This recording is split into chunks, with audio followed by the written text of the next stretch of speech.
Friends, स्वागत है आप सभी का हमारे यूट्यूब चैनल पेपर पास में। If you here for the first time then hi, I am Aradhana Bharti and मैं इस पेपर पास चैनल में आपको डिफरेंट कोर्सेज, डिफरेंट यूनिवर्सिटी के प्रीवियस ईयर और उसके सॉल्यूशन में शेयर करती हूँ। तो ये मैं आज जो मैं आप लोगों के साथ शेयर करने वाली हूँ वो है role of social culture expects of knowing. ये एक टॉपिक है जो कि बीएड सेकेंड ईयर के CC8 knowledge and curriculum paper के यूनिट 1 का पहला टॉपिक है। तो हमारे एक फ्रेंड ने रिक्वेस्ट किया था कि 2019 का बीएड सेकेंड ईयर CC8 का प्रीवियस ईयर का सॉल्यूशन शेयर करने को। तो ये आपके 2019 में पूछा गया CC8 का यूनिट 1 का एक क्वेश्चन है। और अगर आप लोग सिलेबस चेकआउट करते हो नॉलेज एंड करिकुलम का तो आपको ये यूनिट 1 में दिखेगा। आर्यभट्ट यूनिवर्सिटी की मैं बात कर रही हूँ। वैसे अगर किसी अदर यूनिवर्सिटी के अंदर भी ये टॉपिक है तो उनके लिए भी ये वीडियो उतनी ही यूज़फुल हो सकती है। तो फ्रेंड्स, अगर आपको ये वीडियो पसंद आएगा तो प्लीज़ मेरे वीडियो को लाइक करना और मेरे चैनल को सब्सक्राइब करना ना भूलें। तो चलिए हम लोग देखते हैं बिना टाइम को वेस्ट किए role of social culture expects of knowing. Social culture theory consider the relationship between thinking and the social, culture, historical and institutional context in which it occurs। बोला जा रहा है सोशल कल्चर थ्योरी जो है वो consider करती है relationship किसके किसके बीच की, थिंकिंग की, हमारी थिंकिंग, हमारे social, culture, historical and institutional context के बारे में, हमारा जो रिलेशनशिप हमारे थिंकिंग और इन सब चीज़ों के बीच में उसके बारे में वो कंसीडर करती है। नेक्स्ट है Thus, in other type of learning context, language become integral that it is the major means। यहाँ means का मतलब मीनिंग वाला मीन्स नहीं है, यहाँ मीन्स का मतलब सोर्स यानी कि साधन से, ठीक है। Thus, any type of learning context, किसी भी टाइप के लर्निंग कंटेक्स्ट में लैंग्वेज बिकम इंटीग्रल, लैंग्वेज जो है वो उसके साथ एक संगठित यानी कि एकत्रित होता है। That it is the major means, मतलब ये लैंग्वेज जो है वो एक मेजर मीन्स मतलब सोर्स है, साधन है, by which we make and share meanings with our selves and with other, जिसके द्वारा हम किसी भी चीज़ के नॉलेज का मतलब या कोई मीनिंग हम खुद के साथ खुद के लिए बनाते हैं या किसी और के साथ शेयर करते हैं। And by which we negotiate social relationship and social values, जिसके द्वारा हम कोई सोशल रिलेशनशिप या सोशल वैल्यू भी इस्टेब्लिश निगोशिएट कर पाते हैं। नेक्स्ट है this language become one of the means of knowing, यानी कि नोइंग का एक बहुत ही अच्छा सोर्स हमारा लैंग्वेज है। Apart from the ever mention source या फिर मीन्स कहिए of knowing, both the learner culture and the culture in which the possible meaning are understood, यानी कि किसी भी चीज़, किसी भी वर्ड का आप क्या मतलब समझते हैं वो डिपेंड करता है दो बातों पे। एक तो जो भी लर्नर उससे को सीख रहा है वो किस कल्चर से बिलोंग कर रहा है और इस पर्टिकुलर कल्चर में उस वर्ड का क्या मीनिंग समझा जाता है। जैसे यहीं देख लीजिए, मीन्स का मतलब वैसे तो मतलब होता है, लेकिन हम यहाँ पे क्या यूज कर रहे हैं, एज अ साधन, सोर्स की तरह हम मीन्स वर्ड का यूज कर रहे हैं, है ना। तो एक पर्टिकुलर वर्ड का अलग अलग डिसिप्लिन यानी कि अलग अलग सब्जेक्ट में, साइंस में, मैथ में एक ही चीज़ की अलग अलग मीनिंग्स होती है ना। तो उसी तरह से यहाँ बोला गया है। नेक्स्ट आ जाते हैं, since language is a part of the culture और द सोशल कंटेक्स्ट, तो लैंग्वेज जो है हमारा कल्चर और सोशल कंटेक्स्ट का एक हिस्सा है। Into which a child is born, जिसमें एक बच्चा जन्म लेता है, एक्ट करता है in more fundamental way as the means of knowing. Next है आपका, it is language that make it possible for an individual to objectify and conceptualize themselves in the world to give name and interaction। Language जो है वो किसी individual को यह किसी चीज़ के बारे में ऑब्जेक्टिफाई करने के लिए या कंसेप्चुलाइज करने में हेल्प करता है, ये पॉसिबल कर पाते हैं लैंग्वेज की मदद से। किसी भी ऑब्जेक्ट का आप किसी पर्टिकुलर नाम आप दे सको, हाँ, इस दोनों के बीच में अंतर कर सको कि ये रेड कलर है, ये ब्लू कलर है।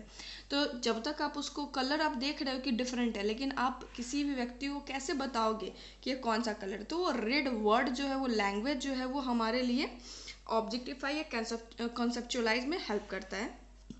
नेक्स्ट बोला जा रहा है to give name and interaction, next, in short language, यानी कि इन शॉर्ट अगर हम कहें तो language is a central to the process of conveying meaning which is integral to the learning. यानी कि इन शॉर्ट अगर हम बोले तो लैंग्वेज जो है वो एक सेंट्रल हिस्सा है किस चीज़ का, तो किसी भी चीज़ के मीनिंग को समझने का, कन्वेइंग करने का, the process of conveying meaning, इसका ये लैंग्वेज एक सेंट्रल हिस्सा है। विच इज़ द इंटीग्रल, जो कि एकीकृत है, जो कि उसके साथ इंटीग्रेटेड है लर्निंग प्रोसेस के साथ। नेक्स्ट है आपका, if you ask your learner about their conceptual understanding about the same object, अगर आप किसी लर्नर से उसके कंसेप्ट या अंडरस्टैंडिंग के बारे में आप किसी ऑब्जेक्ट को लेके, किसी इवेंट को लेके और किसी फिनोमिना को लेके अगर आप पूछते हैं तो आपको वेरिएशन मिलेगा, यानी कि particular to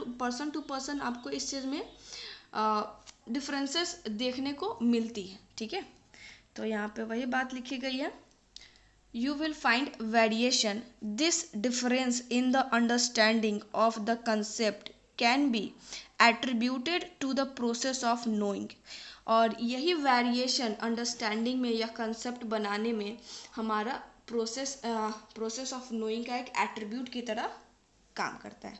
which is a meaning making process and the meaning to the concept are provide by the language, जो कि एक मीनिंग बनाने वाला प्रोसेस है और ये जो कंसेप्ट है वो लैंग्वेज के द्वारा प्रोवाइड किया जाता है of the society and the cultural context. Next देखते हैं, thus it is through use of language in our interaction with other help us learn way of being in the world. Thus language help critically in shaping our knowledge. Construction of social meaning also involve intersubjective among individual and organization. Social means and knowledge are shaped. Social meanings and knowledge are shaped and involved through negotiation within the communicating group, and personal meanings are shaped through these experience are affected by intersubjectivity of the community to which the people belong। यानी कि हमारा जो भी knowledge create होता है वो हमारे culture, हमारे एक्सपीरियंस, हमारे कम्युनिटी के पीपल से बिलोंग करता है या फिर कहो उनके द्वारा अफेक्टेड होता है। नेक्स्ट है आपका, this knowledge as viewed from a social constructivist approach emphasizing that individual and collectively group are continually construct and reinvent their understanding of themselves and the world around them. Next है, individuals are socialized into a system of belief, norms of behavior and institutional.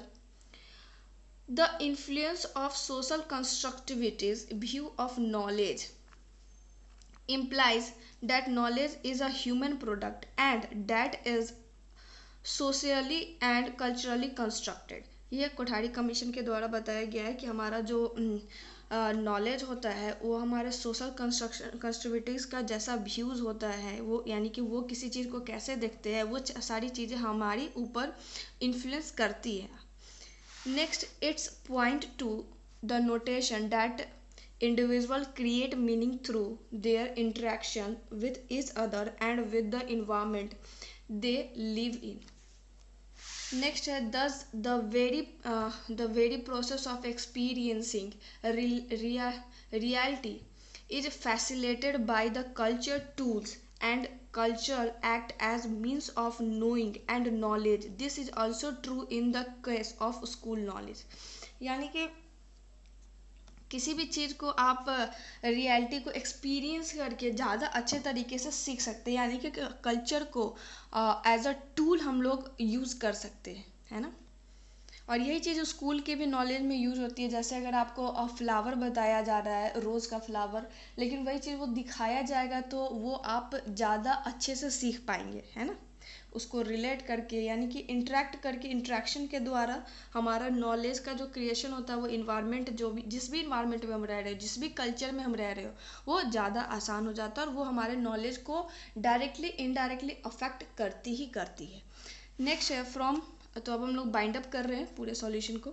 From the discussion एवब it is clear that social and culture factor in knowing and construction of knowledge, यानी कि हमारा ऊपर में जितना भी discuss किया है उसमें क्लियरली ये दिख रहा है कि सोशल और कल्चर फैक्टर जो है वो हमारे नोइंग को या फिर कंस्ट्रक्शन, नॉलेज का जो कंस्ट्रक्शन होता है हमारे अंदर, उसको डायरेक्टली इनडायरेक्टली कैसे भी अफेक्ट करती है।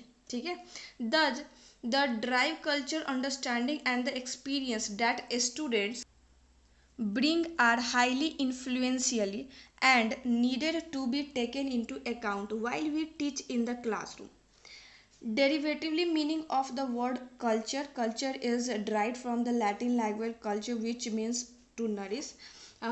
In ordinary sense the word culture is a variation of upbringing, यानी कि ऑर्डिनरी तरीके से अगर हम कल्चर को बताना चाहें तो वो हमारे जो अपब्रिंगिंग में जो वेरिएशन देखने को मिलता है वो कल्चर के कारण ही होता है, तो हम कल्चर को ऐसे भी बता सकते हैं। ठीक है, वैसे आप अगर आप एग्जाम में ये चीज़ें, ये 2 पॉइंट अगर नहीं भी लिखते तो भी कोई दिक्कत नहीं है, क्योंकि हमारा टॉपिक कल्चर नहीं है, हमारा टॉपिक है सोशल कल्चर हमारे नॉलेज को कैसे अफेक्ट करता है या उस पर क्या प्रभाव डालता है। ठीक है, नेक्स्ट इसके बाद मैं शेयर कर रही हूँ आपके साथ कंपोनेंट ऑफ कल्चर जो कि हमारे नॉलेज को अफेक्ट करते हैं। ठीक है, तो हमारा एजुकेशन सिस्टम, यानी कि हमारे कल्चर में कैसा एजुकेशन सिस्टम है, folk way, customs, traditions, law, ethics, myths, myths मतलब बहुत सारी झूठी बात जो हम लोग जिस पर विश्वास करते हैं, religion, fashion, legend, stereotype and group of behaviour patterns. तो ये सारी चीज़ें हैं जो हमारे कल्चर को अफेक्ट करती है, जिसके कारण हमारा नॉलेज भी अफेक्टेड होता है, या फिर हमारी जो भी नॉलेज होती है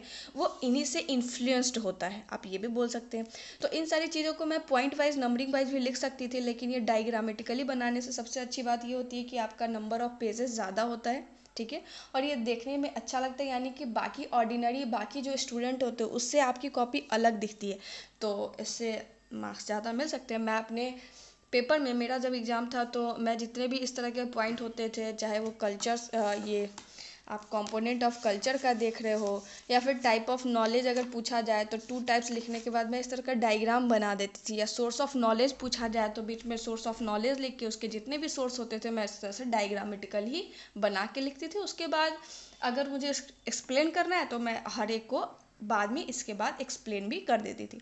लेकिन हमारा सोशल एक्सपेक्ट में मैंने पहले ही जितना बताया है, मुझे लगता है वो भी बहुत काफ़ी है। उसके बाद अगर आप इन सबको एक्सप्लेन नहीं भी करते तो भी कोई दिक्कत वाली बात नहीं होगी। इसके बाद हम लोग देख लेते हैं influence of culture on knowledge, यानी ये कल्चर का क्या क्या प्रभाव मतलब पड़ता है हमारे नॉलेज के ऊपर। तो सबसे पहला influence of culture on curriculum, यानी कि हमारा जो करिकुलम है उसके ऊपर भी, वो भी हमारा कल्चर से इन्फ्लुएंस होता है।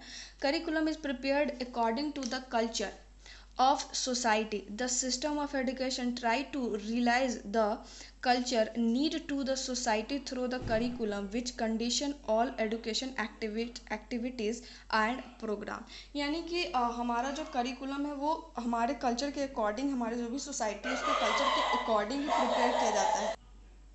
हमारा जो एजुकेशन सिस्टम है वो ट्राई करता है कि वो हमारे सोसाइटी को ये रियलाइज़ करवा पाए कि हमारे कल्चर को नीड करने के लिए हमारा जो करिकुलम है वो उसके लिए ही काम कर रहा है। ठीक है, तो हमारे एजुकेशन सिस्टम में जितने भी एक्टिविटी, प्रोग्राम ये सब होते हैं वो हमारे कल्चर के अकॉर्डिंग ही होते हैं।